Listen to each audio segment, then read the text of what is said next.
तो फ्रेंड्स, आज का टॉपिक हमारा एयर पॉल्यूशन मोस्ट इंपॉर्टेंट है क्लास 9th के अंदर, क्योंकि ये सारी चीज़ें एग्जाम में आती ही हैं और इसको रटने की ज़रूरत नहीं पड़ती। बस ऊपर से समझ लो और अच्छी तरीके से आप अपने लैंग्वेज में लिख सकते हो अपने एग्जामिनेशन में, अपने टेस्ट में।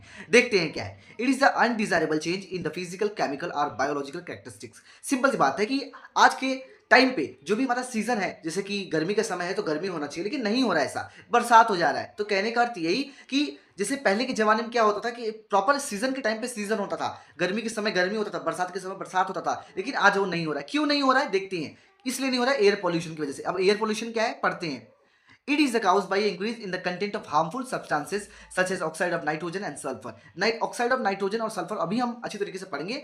देखो, एयर पॉल्यूशन इसलिए बढ़ रहा है क्योंकि हार्मफुल केमिकल्स, हार्मफुल सब्सटेंसेस बढ़ रहे हैं। हार्मफुल सब्सटेंसेस मतलब भैया क्या, जो हमारे व्हीकल्स के अंदर से धुआं निकल रहा है और कहाँ से निकल रहा है, फैक्ट्रीज के अंदर से जो भी केमिकल प्रोड्यूस हो रहा है या फिर जो भी धुआं निकल रहा है, ये हमारे इन्वायरमेंट को खराब कर रहा है। ठीक है, इसी वजह से जो सीजन है, प्रॉपर टाइम पे सीजन होना चाहिए वो हो नहीं रहा है, जो सीजन रहना चाहिए। ठीक है, देखते हैं और क्या है harmful effect of air pollution. अब एयर पोल्यूशन का हमारे ऊपर इफेक्ट क्या है। Affects the respiratory system causing breathing difficulties. कहने का अर्थ है कि रेस्पिरेटरी सिस्टम का मतलब है सांस लेना। तो कहने का अर्थ ये कि एयर पोल्यूशन जब बढ़ता है तो हमें सांस लेने में बहुत ज़्यादा दिक्कतें होती हैं। और कौन कौन सी बीमारी होती है, अस्थमा, लंग्स और लंग कैंसर हो सकता है। अस्थमा और लंग कैंसर हो सकता है। ठीक है, किसके कारण, एयर पोल्यूशन के कारण।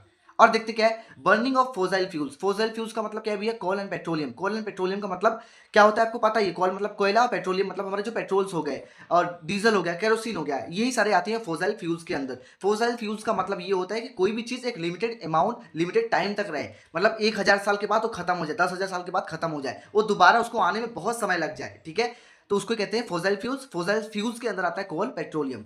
तो देखते हैं और क्या है। Coal petroleum release oxides of nitrogen and sulphur. Inhalation of this gases dangerous.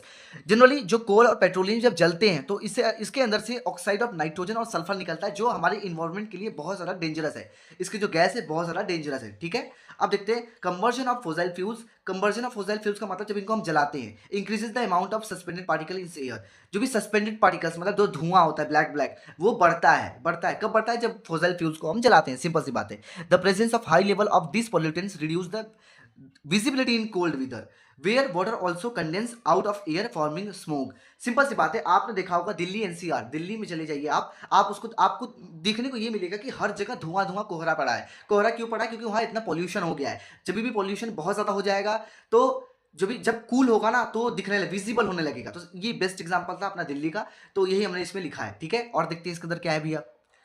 Acid rain formed from the gases like sulphur dioxide and nitrogen oxide. जो हमारा एसिड रेन होता है भैया, एसिड रेन का मतलब क्या होता है, एसिड रेन का मतलब क्या होता है। एसिड रेन जनरली ये जब भी पहली बारिश होती है तब एसिड रेन होता है। ठीक है, तो इसके अंदर होता है सल्फर डाइऑक्साइड, नाइट्रोजन ऑक्साइड।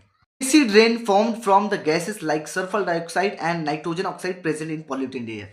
जो हमारा एसिड है, क्या है, एसिड रेन। एसिड रेन का मतलब क्या है भैया, एसिड रेन जनरली जब भी सल्फर डाइऑक्साइड और नाइट्रोजन ऑक्साइड गैसेस जब अपने कहाँ जाते हैं, क्लाउड में जाते हैं। क्लाउड मतलब बादल के अंदर, और ये जाके मिक्स हो जाते हैं, तब तब क्या होता है, बारिश होती है। तो उस बारिश को, पहली बारिश को हम कहते हैं एसिड रेन। एसिड रेन ये ज़्यादा हार्मफुल नहीं होता, लेकिन हार्मफुल होता है। ज़्यादा नहीं होता लेकिन होता है। इससे थोड़े बहुत बीमारियां हो सकती हैं और मतलब है, हार्मफुल है लेकिन ज़्यादा नहीं है। ठीक है, और प्रेजेंट इन पोल्यूटेड एयर। जहाँ पे भी पोल्यूशन एयर होगा, पोल्यूटेड एयर होगा, वहाँ प्रेजेंट होगा। कौन प्रेजेंट होगा, अपना सल्फ्यूरिक डाइऑक्साइड और nitrogen oxide.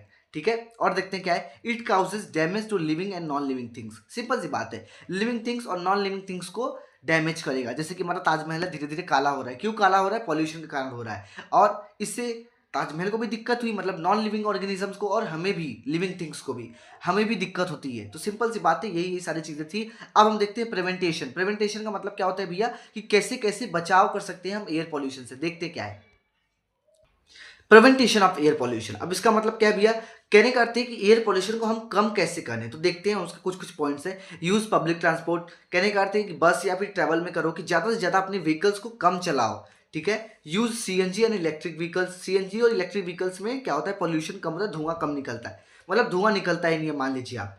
And plant more trees. बहुत ज़्यादा पेड़ लगाएं जो कार्बन डाइऑक्साइड को ऑब्जर्व करे, ऑक्सीजन दे। Do not burn waste. जितने भी वेस्ट मटेरियल्स उन्हें जलाए ना, उसे रीयूज करें। ठीक है, use clean fuels. Use clean fuels का मतलब क्या है भैया, सिंपल सी बात है कि जैसे कि कुछ कुछ फ्यूल्स होते हैं, पेट्रोलियम वगैरह होगी, उन्हें अच्छी तरीके से यूज़ करें। और ठीक है, यही सारी चीज़ें इसके अंदर थी, प्रिवेंटेशन ऑफ एयर पोल्यूशन।